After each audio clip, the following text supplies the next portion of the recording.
Pada zaman pemerintahan Hindia Belanda, Pulau Sumbawa, Flores, Sumba, Timor, dan kepulauannya merupakan satu kesatuan wilayah administratif yang waktu itu disebut Keresidenan Timor.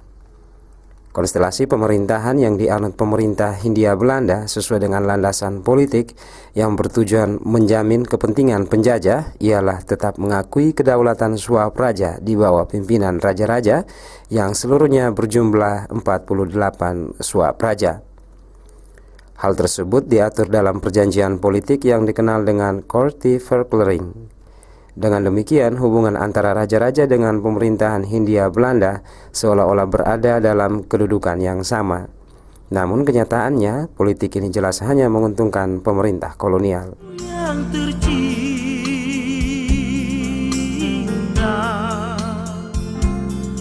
tempat beta dibesarkan.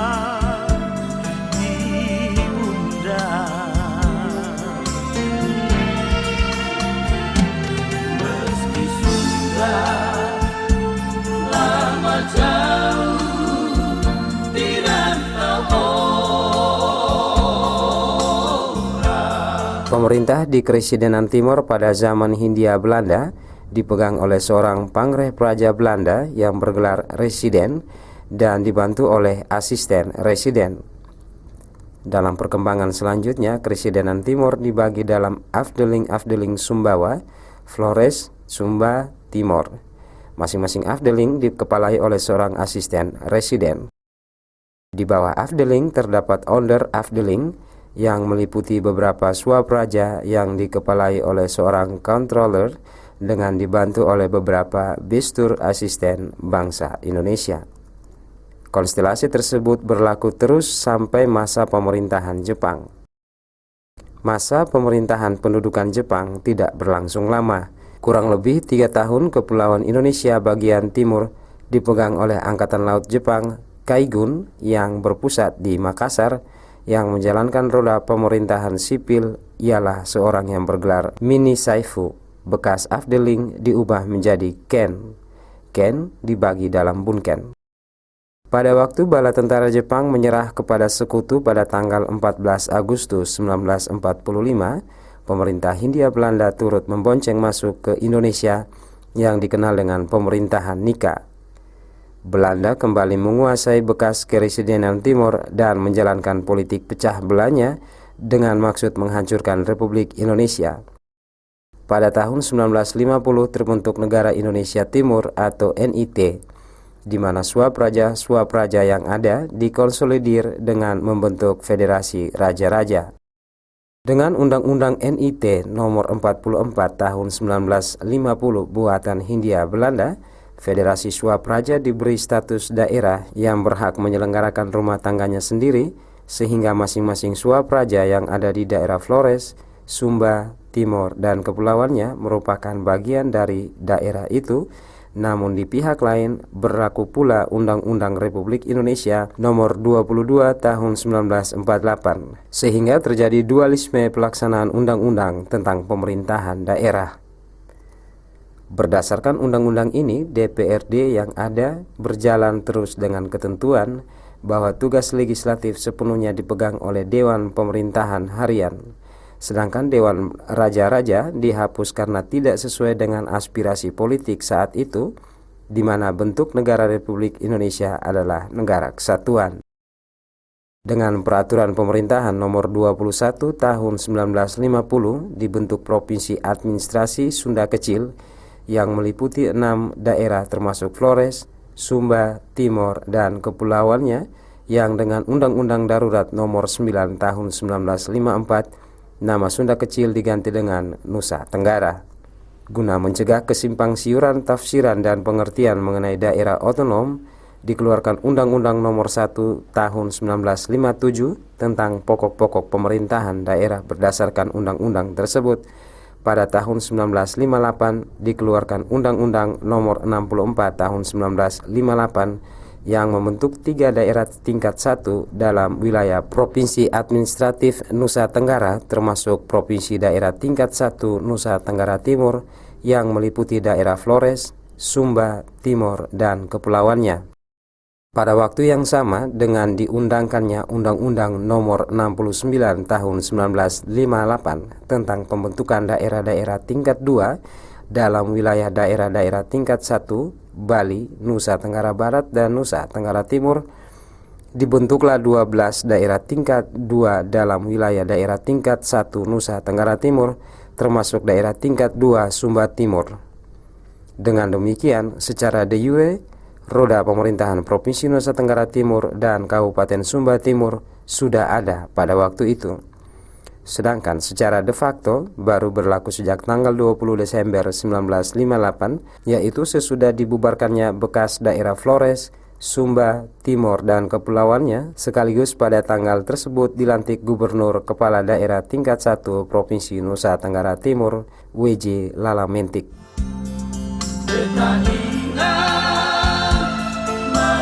Janji ulangi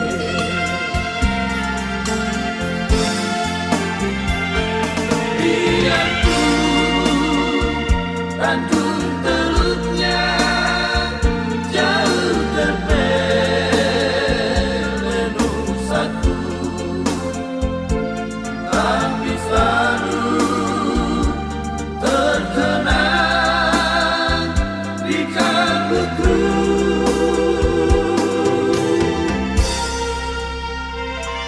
Anak timur naik sesando dan bernyanyi boleh lebo, rasa kirang dan badendang kurangi.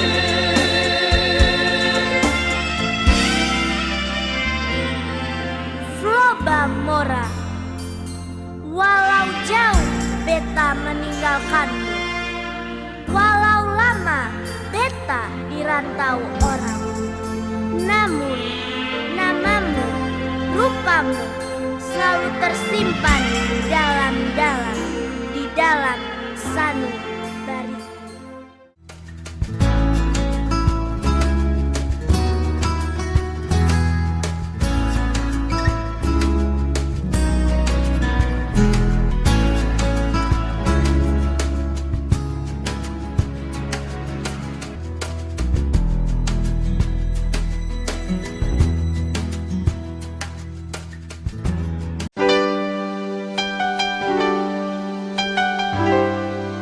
Saya menghimbau kepada semua anggota Kopdit Swastisari sebagai pemilik lembaga ini agar berpartisipasi aktif dalam menyimpan maupun dalam mengembalikan angsuran pinjaman setiap bulan, karena semua ini milik Bapak, Mama, Saudara semua. Jangan ragu, karena semua produk simpanan saham dan pinjaman sudah dilindungi oleh produk DAPERMA atau Dana Perlindungan Bersama. Manfaatkan produk-produk yang ada di Kopdit Swastisari sebagai pemilik lembaga ini, baik produk simpanan saham maupun non-saham, dan produk-produk pinjaman, karena semua produk simpanan saham dan non-saham jauh lebih besar 3-4 digit di atas harga pasar, dan bunga pinjaman juga rata-rata di bawah harga pasar. Keuntungan lain menjadi anggota Kopdit Swastisari, tidak ada beban biaya setiap kali membuat penyetoran dan penarikan, mendapatkan dana kematian untuk diri sendiri dan semua anggota keluarga, mendapatkan sisa hasil usaha dalam bentuk dividen dan balas jasa pinjaman setiap akhir tahun. Saya menghimbau kepada masyarakat Kota Kupang dan masyarakat Nusa Tenggara Timur yang belum menjadi anggota, bergabunglah dengan Kopdit Swastisari agar bisa merubah pola hidup dan kesejahteraan rumah tangga yang lebih baik. Kopdit Swastisari, melayani yang benar, bersama saling melayani. Terima kasih, Tuhan memberkati kita selalu.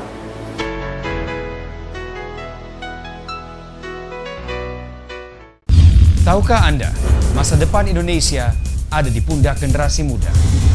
Namun masa depan itu sedang berada di ambang kehancuran. Sebagian dirampas, sebagian terkubur, dibuai hayalan semu yang hampa. Sekarang saatnya, selamatkan bangsa kita. Ciptakan dunia yang bebas dari narkoba. Say no to drugs. Bali is famous for its beauty and unique culture. Bali is also one of the most peaceful and clean islands in the world.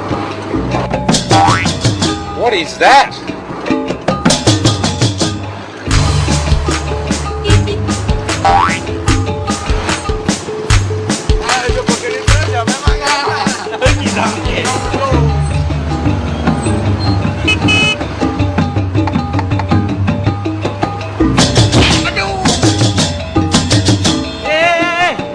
Stop! Apaan yang utang sampah sembarang-sembarang di jalan kan? Apa sing benah tuh pak? Selain merugikan banyak orang, bapak masih rugi. Sing dadi seenaknya sendiri. Gus masih keto. Sing dadi main hakim sendiri. Malu kita sama turis-turisnya. Nah,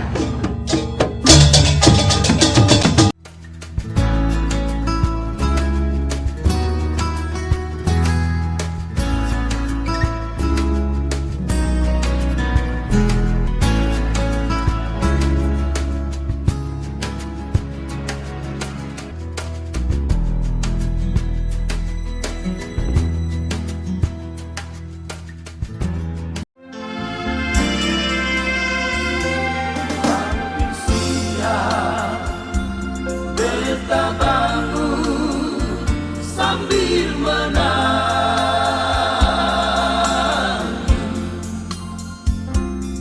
mengenangkan Loba Mora Lelebo. Mulai saat pembentukan tanggal 20 Desember 1958, bekas kepala daerah dari daerah bentukan lama ditugaskan sebagai pembantu kepala daerah dalam wadah daerah tingkat 1 Nusa Tenggara Timur dan segala urusan rumah tangga daerah Swapraja yang tidak termasuk urusan pemerintahan pusat menjadi urusan tingkat 2 yang bersangkutan. Tokoh penting yang ikut melahirkan Provinsi Nusa Tenggara Timur adalah A.S. Pelo yang pada waktu itu menjabat sebagai Presiden Sunda Kecil.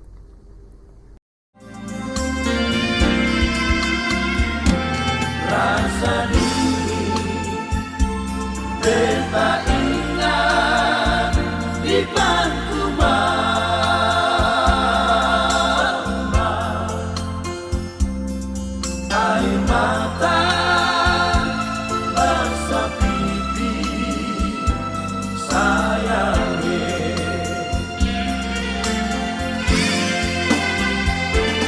Dia tanduk teluknya jauh terbelenggu satu, tapi selalu terkenang di kalbuku.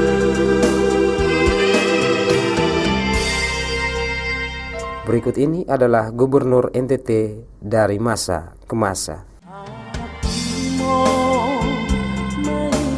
Sando dan menyanyi bolong lele bolong, rasa girang dan menendang ulangnya.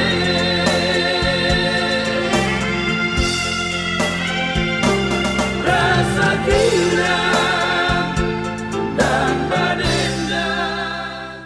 Gubernur pertama W.J. Lalamentik, masa bakti 1958 hingga 1968. Kebijakan yang dilaksanakan, pembentukan wilayah kecamatan, gerakan penghijauan yang dinamakan Komando Operasi Gerakan Makmur pada tanggal 20 Desember 1958. Menurut pendapat beberapa pengamat sejarah dan pengamat politik, Profesor Maria Agustina Noah, Gubernur asal Sulawesi Utara ini merupakan peletak dasar pemerintahan di Loba Mora. Ia dianggap orang yang tepat mengisi posisi yang lowong ketika itu karena pemerintahan Nusa Tenggara Timur yang baru berdiri usai mekar dari Provinsi Sunda Kecil. Pak Lalamentik itu peletakan dasar, jadi waktu itu ini kan pemerintahan asli di NTT ini kan masih banyak toh. Kalau di Rote itu misalnya Musak-Musak yang orang bilang raja-raja. Terus di Kupang sini juga ada raja, ada Petor, Raja Amarati, Raja Kupang, Raja Camplong, semua ada raja-raja. Di Alor sana ada kapitan. Ya, pokoknya di semua tempat ada pemerintahan tradisional. Nah itu Parlementik itu mempersiapkan di mana pemerintahan tradisional ini ditransfer menjadi pemerintahan modern. Jadi akhirnya dari kecamatan, dari pemerintahan pertama itu terjadi kecamatan seperti Kota Kupang atau Kecamatan Kupang, Kecamatan Amarasi misalnya. Semua jadi kecamatan, membentuk kecamatan, kemudian baru kabupaten. Lalu ketika Pak Lalamenti, Pak Eltari mulai menata desa modern.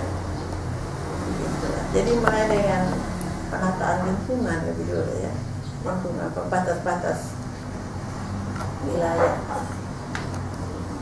Ya. Jadi karena itu camat-camat yang pertama tuh kebanyakan orang-orang tradisional, aktivis tradisional. Misalnya Mesa gitu camat. Terus Bait camat Camplong, gitu-gitu. Jadi peralihan dari pemerintahan tradisional kepada pemerintahan.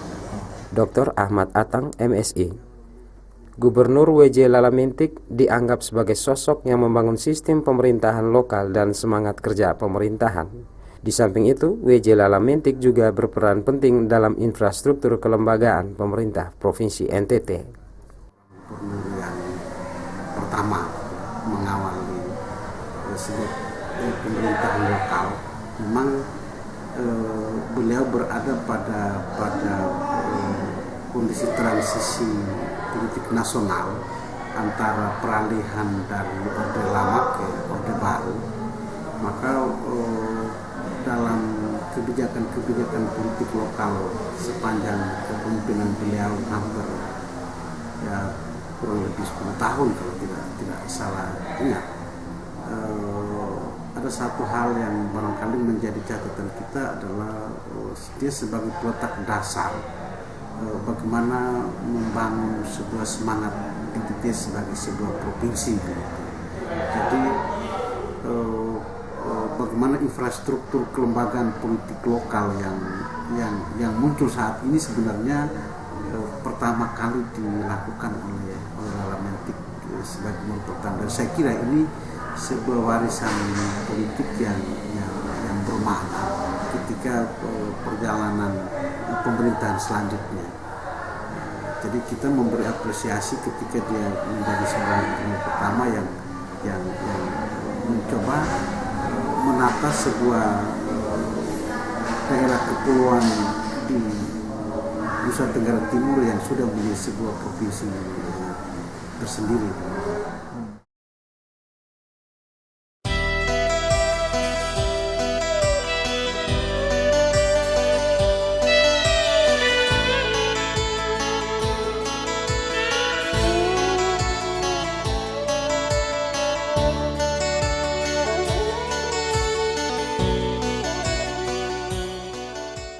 Gubernur kedua, Eltari. Masa bakti 1968 hingga 1978. Kebijakan yang dilaksanakan pembentukan desa gaya baru dari kerajaan-kerajaan tradisional, mengerahkan tenaga motivator pembangunan desa. Moto, tanam, tanam, sekali lagi tanam, kalau bukan sekarang, kapan lagi? Menurut pendapat pengamat sejarah dan pengamat politik, Profesor Maria Agustina Noah, Gubernur Eltari, pria asal Pulau Sabu ini dikenal sangat merakyat. Kepribadiannya yang sederhana membuat banyak orang terkesima. Gubernur ini dikenal dengan motonya yang berbunyi, tanam, tanam, sekali lagi tanam. Kalau bukan sekarang, kapan lagi? Sosok ini juga dikenal dengan kebijakan pembentukan desa gaya baru pada pemerintahan Provinsi NTT yang merevolusi desa-desa kerajaan tradisional.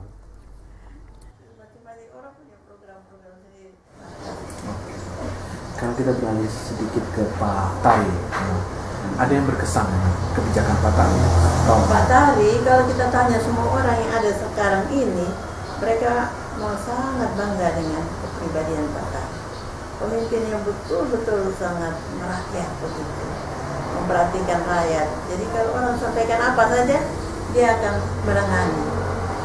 Kalau orang lain kan sibuk dengan perkara-perkara besar, toh. Jadi kalau perkara kecil dia nanti diurus nanti.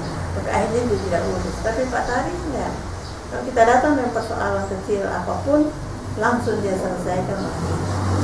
Dia angkat telepon kemana-kemana dan selesai. Dan memang banyak orang kagum dan dia karena kebapaannya, sangat kebapaan. Dan itulah sejarah ya. Kalau kita yang hidup ini kita harus sadar bahwa apapun yang kita buat akan dicatat di dalam sejarah, baik atau buruk. Jadi alangkah hebatnya kalau kita membuat hal-hal yang baik yang bisa berguna untuk masyarakat, untuk berjalan terus, karena kehidupannya akan jalan terus. Dan hal-hal yang baik yang dibuat oleh Pak Tari itu jadi jalan terus. Hal-hal yang diingat itu tanam. Kalau bukan sekarang kapan lagi ya? Minta orang untuk tanam ke Pak Tari. Dr. Ahmad Atang, Gubernur El Tari, dikenal kepribadiannya yang sangat sederhana dan tidak terlalu formal. Sosok yang disebut sebagai Jokowinya NTT ini memang terkenal sangat merakyat, dan kebijakannya yang berorientasi lebih ke sektor ekonomi demi mensejahterakan rakyat. Beliau berada pada transisi sampai ke El Tari, dan saya kira generasi kedua setelah Lala Mentik itu El Tari yang menurut saya orientasi El Tari itu tidak lebih pada bagaimana karena peletakan dasar sudah dilakukan oleh Lala Mentik. Kalau El Tari ini sudah bergeser dari orientasi politik ke orientasi ekonomi. Saya kira semua rakyat NTT tahu betul tipikal dan style kepemimpinan seorang El Tari yang menurut saya lebih menampilkan watak kerakyatan, sehingga kebijakan ekonomi beliau cukup populis yang kita bisa lihat di dokumen sejarah, sebagaimana semangat tanam sekali lagi tanam, dan itu sebenarnya orientasi kebijakan politik ekonomi yang dibangun oleh El Tari, dan itu membekas, dan bukan hanya kebijakan politik populis, tetapi style leadership beliau yang sebenarnya tipikal manusia yang tidak formal gitu.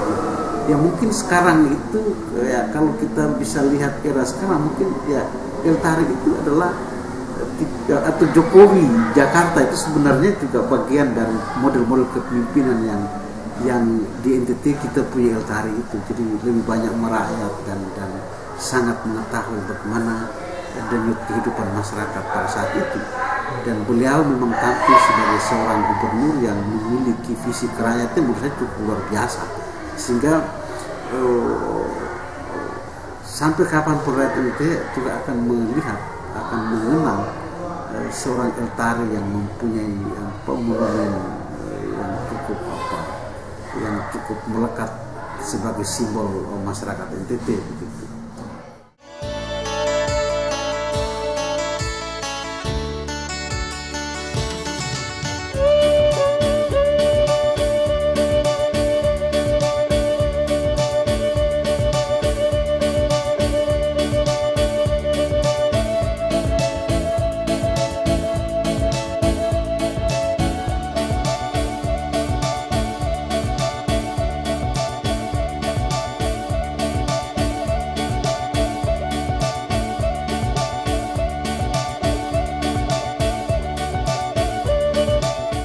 Gubernur ketiga Wang Suwandi SH. Masa bakti jabat April 1978 hingga 16 Juni 1978. Kebijakan yang dilaksanakan mempersiapkan pemilihan gubernur periode berikutnya. Pendapat pengamat sejarah dan pengamat politik.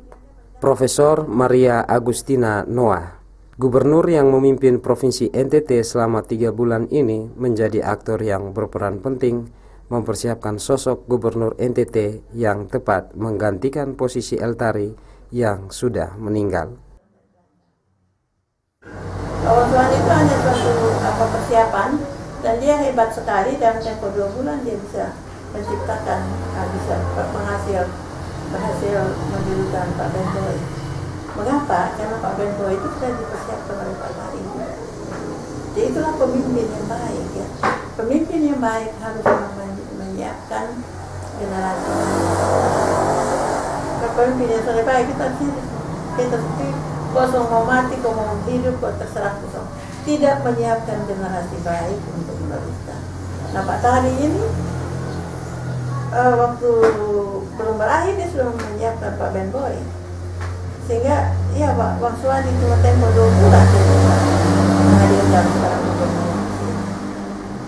Dan sering bisa cari jauh-jauh lagi. Kalau dulu ya seperti kita mesti cari Pak Wang Suwandi, bukan orang sini, tapi akhirnya karena sudah ada orang ya dia yang bikin, tapi dia juga dalam tempo 2 bulan bisa berhasil itu karena dia mengetahui apa-apa tentang Pak Tari. Dan Pak Tari rupanya sudah menyiapkan Ben Boy, dan ternyata Pak Tari itu bukan suku Esma tuh. Dia orang Sabu, tapi kenapa dia lihat Pak Ben Boy? Karena kualitasnya Pak Ben Boy bisa mendorong kita untuk menggunakan dia. Dokter lah, tentara lah, istri dokter lah. Dan memang orang bangga sekali punya pemimpin yang seperti itu pada waktu itu. Pak Wang Suwandi ini berhasil menyiapkan. Berhasil karena datanya juga sudah ada. Jadi setiap pemimpin harus mempersiapkan generasi muda mengganti. Kita sekarang kekurangan generasi muda karena pemimpin tidak pernah mempersiapkan generasi. Pokoknya dia habis ya sudah habis sudah. Lu mau jadi apa kemudian itu lu mau atur sudah. Sebenarnya pemimpin yang baik itu terbuka tadi, mempersiapkan penggantinya yang baik. Oke Mama, mungkin kita beralih sedikit ke Pak Dr. Ahmad Atang. Gubernur Wang Suwandi tidak begitu menonjol dengan kebijakan pemerintahannya karena posisinya yang hanya sementara mengisi kursi gubernur NTT. Pada saat itu, tugas Wang Suwandi hanya mempersiapkan pemerintahan yang baru dengan sosok gubernur yang tepat memimpin bumi Flobamora ini.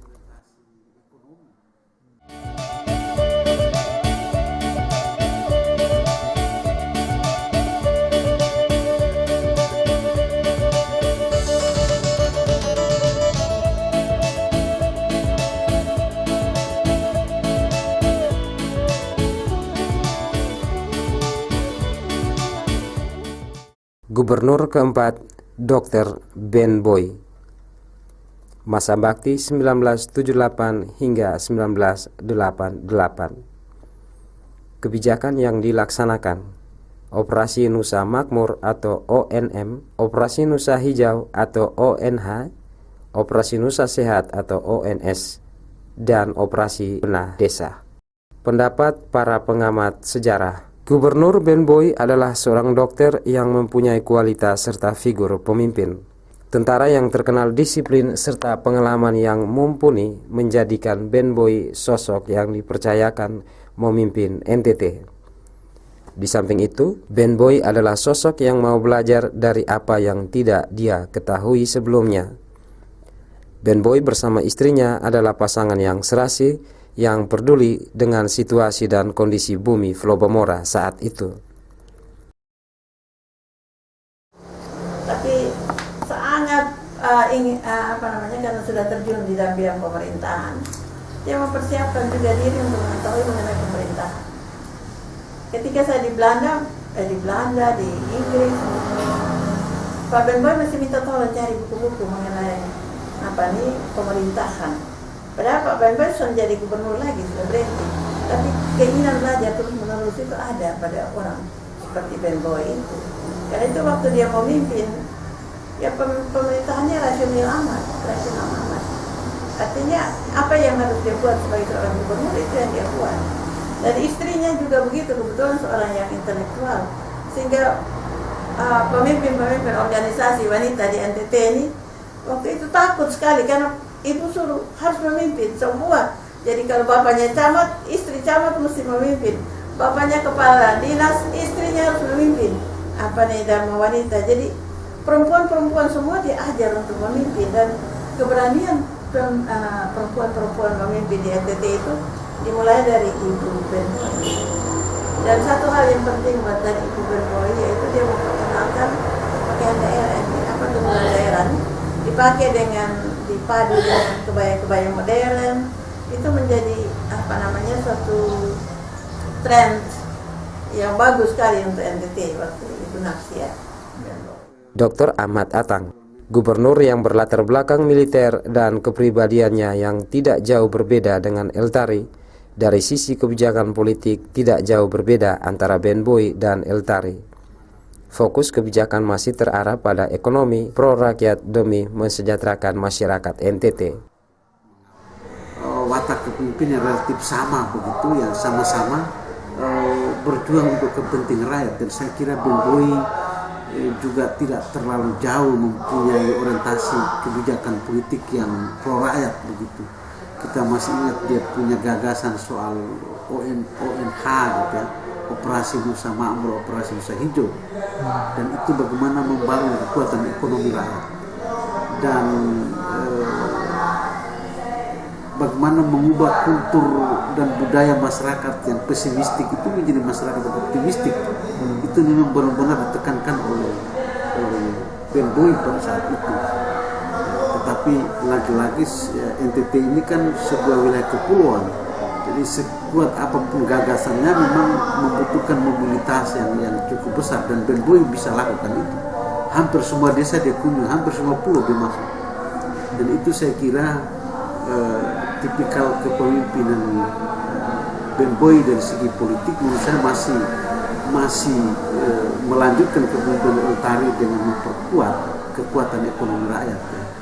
Karena pada masa Orde Baru pada saat itu memang kebijakan politik lokal itu selalu berkaitan, karena itu masih sentralisasi gitu. Tapi kepentingan ekonomi lokal itu merupakan sebuah pemikiran inovasi dan improvisasi dari kepemimpinan dari Eltari ke Benboy. Maka kalau umpamanya kita lihat sebenarnya Lalametik itu peletak dasar bagaimana membangun sebuah kekuatan hukum, kekuatan administratif NTT sebagai sebuah provinsi baru, bergeser ke Eltari Benboy itu sebenarnya sudah mulai bagaimana NTT ini dibangun dengan kekuatan ekonomi.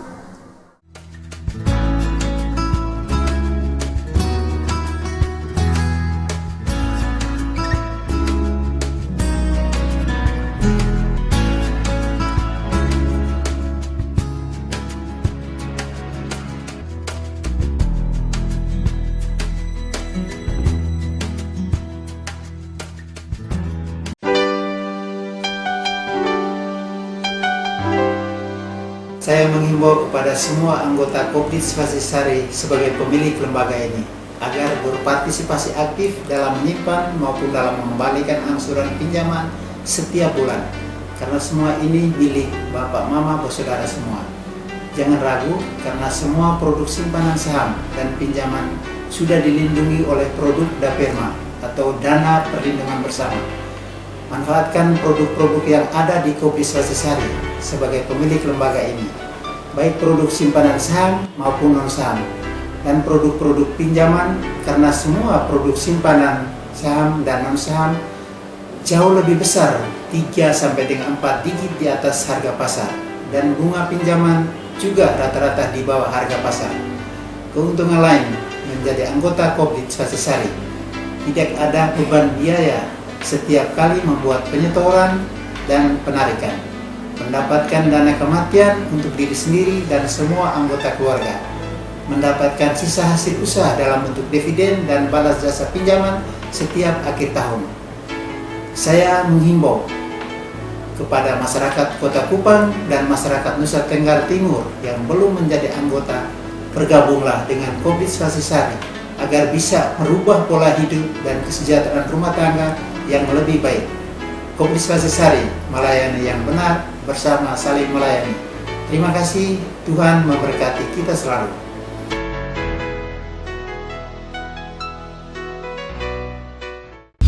Tahukah Anda, masa depan Indonesia ada di pundak generasi muda. Namun masa depan itu sedang berada di ambang kehancuran. Sebagian dirampas, sebagian terkubur, dibuai hayalan semu yang hampa. Sekarang saatnya, selamatkan bangsa kita. Ciptakan dunia yang bebas dari narkoba. Say no to drugs.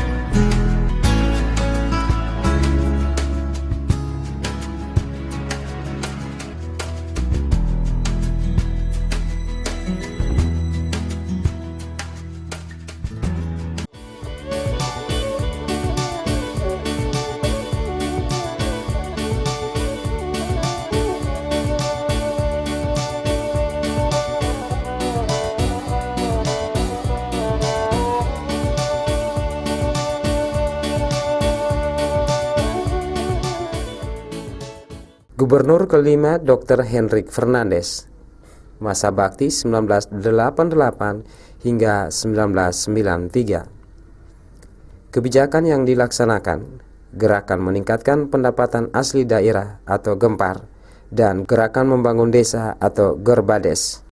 Pendapat para pengamat sejarah dan politik. Profesor Maria Agustina Noah. Gubernur Hendrik Fernandes berlatar belakang dokter dan tak memiliki perbedaan yang jauh dengan pendahulunya Ben Boy. Satu hal yang berkesan dari Hendrik Fernandes dan istrinya adalah kecintaan terhadap kebudayaan lokal dan buku-buku percetakan yang berisikan nilai budaya. Pak Hendrik Fernandes juga dokter, jadi dia Pak Ben Boy ya sudah terlalu jauh pengalamannya, dan istrinya sangat senang dengan penerbitan buku-buku. Jadi dia ada menerbitkan beberapa buku, antara lain Inang mengenai budaya NTT bersama-sama dengan Dr. Alwi Deweri dan saya sendiri. Lalu banyak sekali tenunan-tenunan NTT yang dibukukan, dan ibu tuh hobi sekali untuk terbitkan buku. Dan Pak Fernandes sudah satu periode saja juga, dan semua berusaha untuk dengan program-programnya masing-masing untuk membangun NTT. Pertanian ya, tanam dan segala macam. Pak Fernandes punya program juga ada juga program. Pokoknya ada program-program yang bertujuan untuk merubah kekeringan ini menjadi hal yang subur gitu. Ada tanam, mulai dari Pak Tari juga tanam sampai kepada kita sekarang masih terus berbicara mengenai tanam, karena memang itu diperlukan. Jadi Pak Fernandes juga hanya satu periode, jadi 5 tahun saja. Tapi yang terkesan dari Pak Fernandes yaitu Ibu Fernandes yang terbitan buku-buku mengenai budaya, antara lain buku Inang. Dr. Ahmad Atang. Gubernur Hendrik Fernandes, putra kelahiran Flores Timur ini memiliki sejumlah kebijakan pemerintah yang fokus pada pembenahan ekonomi kerakyatan. Kebijakan ekonomi lebih diprioritaskan ketimbang pendidikan dan kesehatan. Fernandes itu kan seorang dokter di latar belakang orang sipil dan dokter, tapi dia juga seorang politisi karena dia ketua Golkar NTT. Nah, makanya pada situasi politik pada saat itu sebenarnya ketua Golkar itu sebagai garansi untuk menduduki jabatan politik. Dan saya kira garansi itulah yang menghantarkan Hendrik Fernandes menjadi seorang gubernur. Nah, ketika Fernandes sebagai gubernur itu memang orientasi kebijakan politik masih tidak jauh berbeda dengan Ben Boy, Tari dan Ben Boy. Masih tetap menempatkan ekonomi sebagai lokomotif pembangunan yang kita kenal dengan program Gempar dan Gerbades itu. Gerakan membangun desa ya, dan gerakan meningkatkan kesejahteraan rakyat. Jadi orientasi pembangunan lebih ke persoalan ekonomi kerakyatan. Jadi basis rakyat itu menjadi orientasi kebijakan politik khususnya di bidang ekonomi, tetapi di bidang lain tidak terlalu termasuk kesehatan dan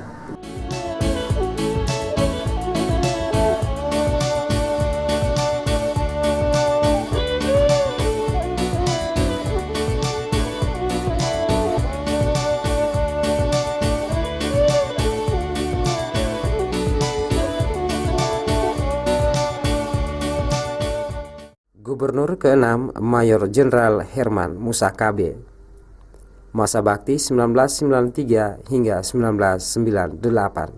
Kebijakan yang dilaksanakan 7 program strategis, pengembangan sumber daya manusia, penanggulangan kemiskinan, pembangunan ekonomi, pengembangan dan pemanfaatan iptek, penataan ruang, pengembangan sistem perhubungan, dan pengembangan kepariwisataan. Pendapat para pengamat sejarah dan pengamat politik. Profesor Maria Agustina Noah. Pria asal Ngada ini memang terkenal disiplin karena berlatar belakang militer. Selain itu, Herman Musa KB dikenal sebagai sosok yang pendiam tapi memiliki karakter pemimpin yang tegas. Ya, kebetulan Pak Herman Musa KB militer ya. Waktu itu saya di Inggris, jadi saya pulang. Pak Musa KB sudah hampir berakhir pemerintahannya. Tapi Pak Musa KB punya program itu ada 7 program pokok yang ada tertulis di itu. Kantor gubernur punya itu ya, tembok-tembok itu, dan itu bagusan. Pak Musa KB juga militer tapi tenang orangnya. Dan karena itu juga satu hal yang baik sekali untuk NTT. Pak kita mempunyai gubernur-gubernur yang ya artinya yang manis lah sifatnya, lembut dan sebagainya, dan objektif. Dan saya lihat kemiliteran tegas itu yang bagus. Jadi seorang militer yang naik jadi pemimpin itu yang kita harap objektif dan tegas. Dan itu ada pada Dr. Ahmad Atang. Gubernur Herman Musa KB menjadi pembeda tersendiri di zaman itu. Ketika banyak gubernur pendahulunya yang memfokuskan pada bidang ekonomi, Musa KB berani mengambil langkah perubahan dengan memprioritaskan faktor pendidikan ketimbang ekonomi. Herman Musa KB itu sebenarnya Indonesia sedang terjadi perubahan kebijakan nasional, pembangunan jangka panjang tahap pertama yang meletakkan ekonomi itu mulai bergeser ke pembangunan jangka panjang tahap kedua, itu menempatkan peningkatan sumber daya manusia. Maka ketika Herman Musa KB menjadi gubernur pada 93-98 kalau tidak salah itu ya, 93-98 itu menempatkan sumber daya manusia sebagai faktor utama dari 7 program strategis itu. Bahwa pendidikan itu menjadi lokomotif bagaimana dia bisa menggerakkan ekonomi dan kesehatan. Sehingga pada pemerintahan Herman Musa KB itu kebijakan politik, kebijakan lokal itu menempatkan ekonomi, pendidikan sebagai lokomotif utama. Jadi sudah bergeser dari ekonomi ke pendidikan. Jadi ada semacam sebuah evaluasi total bahwa ternyata pembangunan ekonomi itu belum mampu meningkatkan akselerasi pembangunan di Nusa Tenggara Timur kalau tidak digerakkan, kalau juga persoalan pendidikan tidak diperhatikan. Maka Herman Musa KB menempatkan 7 program strategis itu pendidikan menjadi salah satu lokomotif. Maka sudah bergeser dari ekonomi ke pendidikan, khususnya dalam rangka peningkatan sumber daya manusia.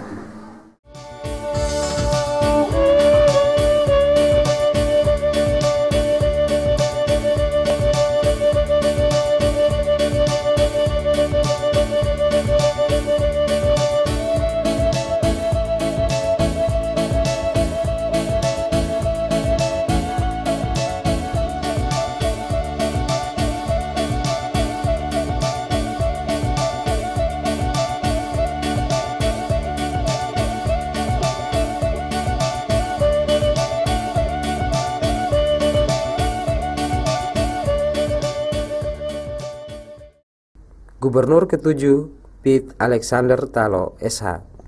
Masa bakti 1999 hingga 2003, masa bakti 2003 hingga 2008. Kebijakan yang dilaksanakan Program Tiga Batu Tungku yang terdiri atas ekonomi rakyat, pendidikan rakyat, kesehatan rakyat.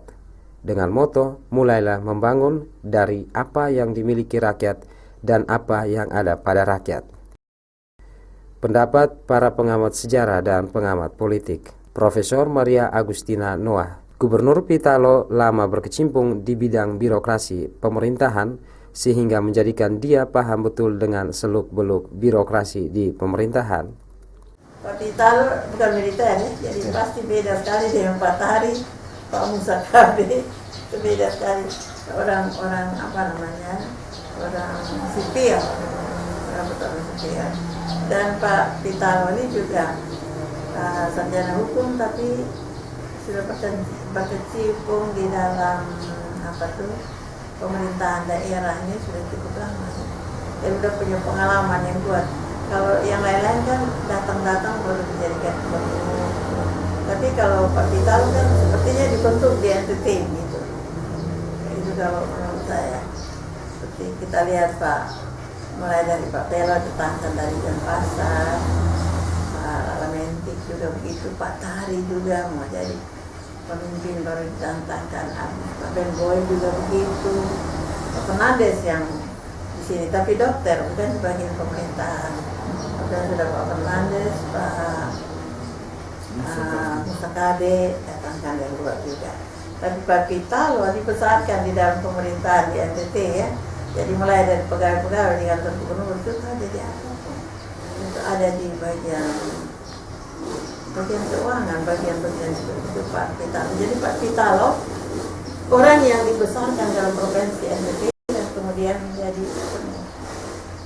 Dan pasti dia lebih hafal tentang apa yang terjadi di Nusa Tenggara Timur kan?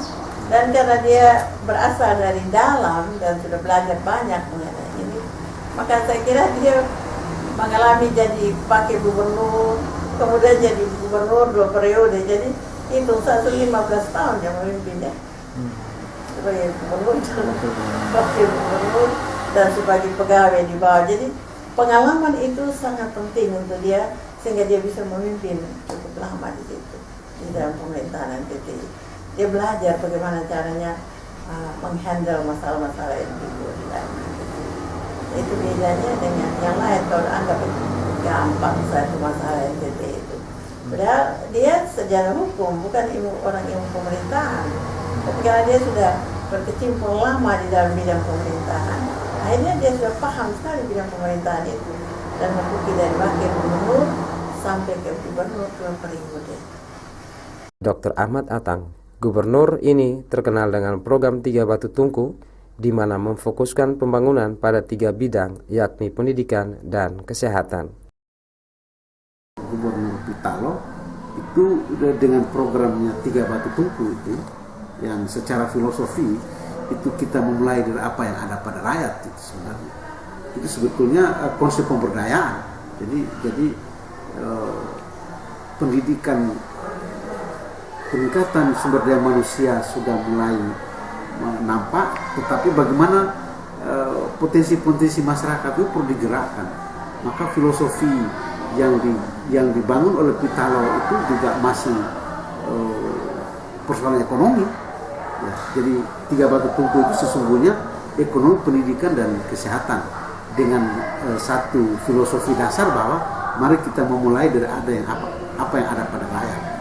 Jadi membangun itu bukan dari atas, bukan bersifat top down, tetapi dia bersifat bottom up. Kita memanfaatkan potensi masyarakat untuk membangun dirinya sendiri, dan itu yang saya kira program Pitalo yang cukup populer pada saat itu. Jadi tidak hanya sektor ekonomi, tetapi juga sudah masuk ke pendidikan dan kesehatan.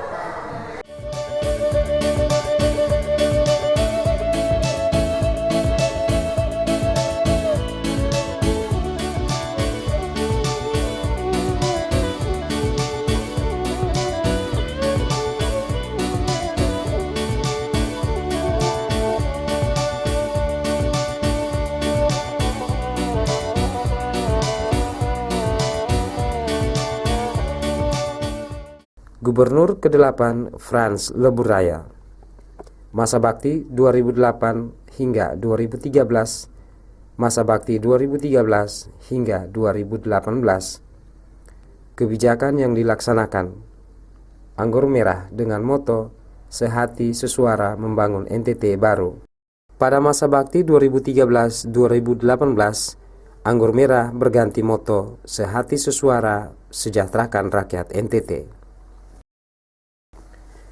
Menurut pendapat para pengamat sejarah dan pengamat politik, Profesor Maria Agustina Noah, Gubernur Frans Leburaya berlatar belakang sarjana pendidikan, terkenal ulet dan gigih dalam memperjuangkan tujuannya. Frans Leburaya sebelumnya aktif di LSM dan kegiatan partai politik sejak usia mudanya. Frans Leburaya, seorang LSM, meningkat jadi ketua partai, seorang sarjana pendidikan, kalau saya tidak salah pendidikan Pancasila barangkali Pak. Pak Leburaya. Dan dari situ dia pengalaman untuk naik dan perjuangannya sangat gigih. Gigihnya itu dan cara apapun beta harus mencapai itu. Itu Pak Frans Leburaya. Kalau orang lain bilang, kalau pakai jalan itu beta sampai mau. Dan Pak Frans beta bertujuan di situ. Apapun kita harus capai. Itu tiap-tiap orang pun cara mencapai tujuan seperti itu. Jadi kita tinggal belajar selalu mau yang mana, ikut yang tenang-tenang tapi santai, atau berjuang mati-matian untuk sampai. Ini biasa. Walaupun pergolakan luar biasa untuk dia dapat, tetapi mudah-mudahan dan itu dia bisa membuktikan kepada NTT bahwa dia betul-betul menciptakan NTT baru. Dan orangnya semangat luar biasa, mudah-mudahan bisa. Itu yang kita harapkan. Dr. Ahmad Atang. Frans Leburaya dengan kebijakan pemerintahannya lebih memprioritaskan pada faktor ekonomi dengan label Provinsi Ternak, Cendana, Koperasi. Program Anggur Merah merupakan salah satu konsep pemberdayaan masyarakat dengan tujuan mensejahterakan masyarakat bumi Flomemora. Tetapi agenda itu diformat dalam satu spirit yang namanya Anggur Merah itu. Spirit yang namanya Anggur Merah, jadi anggaran menuju rakyat sejahtera itu Anggur Merah itu. Sehingga jadi semua kebijakan politik ini kan normatifnya gitu ya. Semua kebijakan politik itu diarahkan untuk meningkatkan kesejahteraan rakyat. Nah, tetapi lagi-lagi memang program 5 tahun kepemimpinan Frans Leburaya sebagai gubernur itu juga bagi saya lebih ke kebijakan ekonomi dengan munculnya provinsi Ternak, provinsi Cendana, provinsi Koperasi. Nah, itu semua arah kebijakan ekonomi kan, kebijakan untuk kesejahteraan rakyat begitu. Nah, mungkin yang kita belum serius memperhatikan itu adalah sektor kelautan. Memang di masa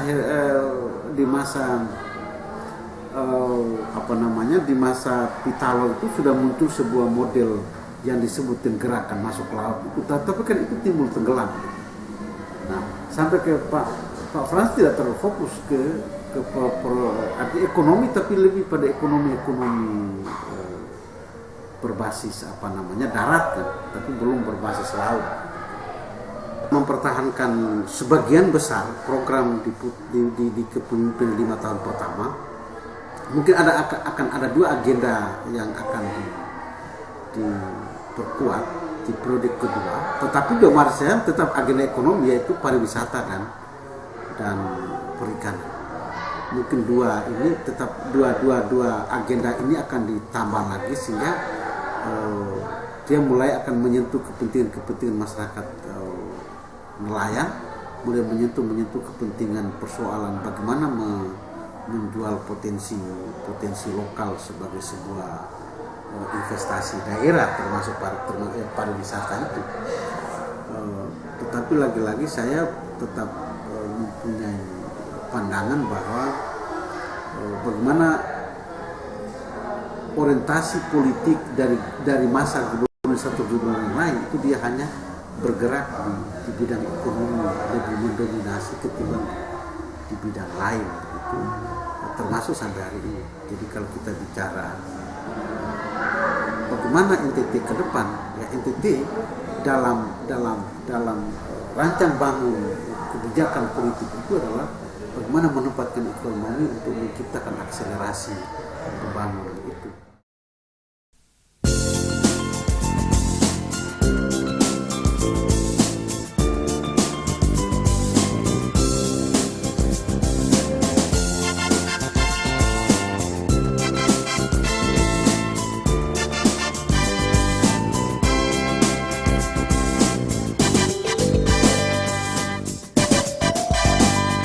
Ada Flores, ada Sumba, ada Timor dan Alor, Pulau Rote, Pulau Sabu, ada Pulau Komodo.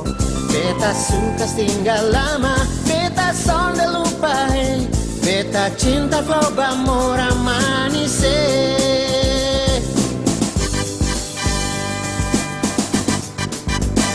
Tu amo atro katenda, no ote o kabalay. Ina dong padoa ator langkah bye-bye.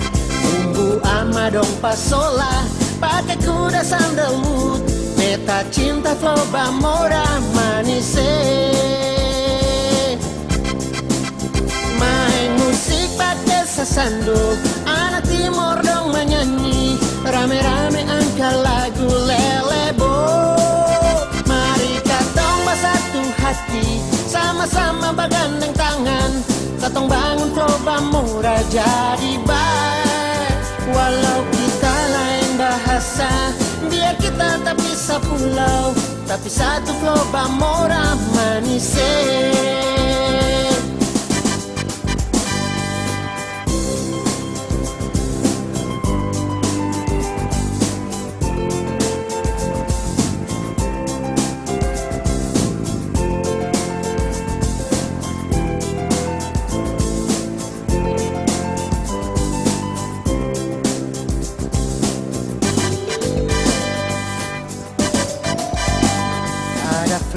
Ada Sumba, ada Timor dan Alor, Pulau Rote, Pulau Sabu, ada Pulau Komodo. Beta suka tinggal lama, beta sonde lupa, beta cinta Floba Mora manise.